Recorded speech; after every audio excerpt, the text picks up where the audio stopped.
ವಿದ್ಯಾರ್ಥಿಗಳಿಂದ ಸ್ವಚ್ಛ ಮಾಡೋದು ಬಹಳ ದುರಂತ ನೋಡ್ರಿ, ಇದೇ ದುರಂತ. ಇದು ಏನು ಹಿಂದೆ ನೋಡ್ರಿ ಮಕ್ಕಳಿಗೆ ಈ ರೀತಿ ಅವರನ್ನು ದುರುಪಯೋಗ ತಗೋತಾ ಇರೋದು, ಇದು ಸರ್ಕಾರದಾಗಂತೂ ಭಾಳಷ್ಟು ಇಂಥ ಪ್ರಕರಣ ಆಗ್ಲಕತ್ತ. ಅದಕ್ಕೆ ಹೇಳ್ತಾರೆ ಅವರು, ಇಂಥವೆಲ್ಲ ವಿಷಯಗಳನ್ನು ಭಾಳ ಗಂಭೀರ ತೊಗೋಬೇಡ್ರಿ ಅಂತ ಒಬ್ರು ಹೇಳ್ತಾರೆ. ಗೃಹ ಮಂತ್ರಿಗಳು ಮೊನ್ನೆ ಹೇಳ್ಯಾರಲ್ಲ, ಯಾವುದೇ ಭಯೋತ್ಪಾದಕರು ಬಂದರೆ ಅಲ್ರಿ ಅವೆಲ್ಲ ನಡಿವೆ ತತ್ತಾರೆ. ಅಂದರೆ ಉದ್ದಟತನ.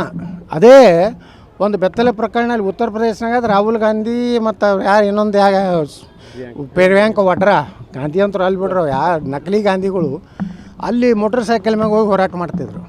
ಈ ಬೆಳಗಾವದಾಗನೇ ಬಂದ್ರೇನವ್ರು ಬರಬೇಕಾಗಿತ್ತು.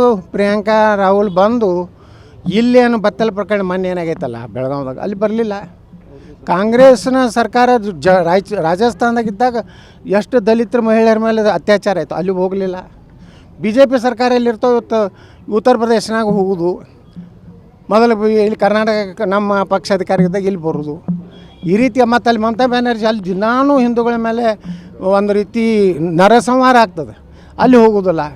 ಅಂದರೆ ಇವರು ಕೇವಲ ಒಂದೇ ಒಂದು ಕೋಮಿನ ಏಜೆಂಟರಾಗಿ ಕೆಲಸ ಮಾಡಕತ್ತಾರೆ. ಇದು ಒಟ್ಟಾರೆ ಈ ಲೋಕಸಭೆಯಲ್ಲಿ ಜನರು ಜಾಗೃತ ಆಗ್ಯಾರ. ನಿಶ್ಚಿತವಾಗಿಯೂ 2024 ಇವ್ರಿಗೆಲ್ಲರಿಗೂ ಬುದ್ಧಿ ಈ ದೇಶದ ಜನ ಕಲಿಸ್ತಾರೆ.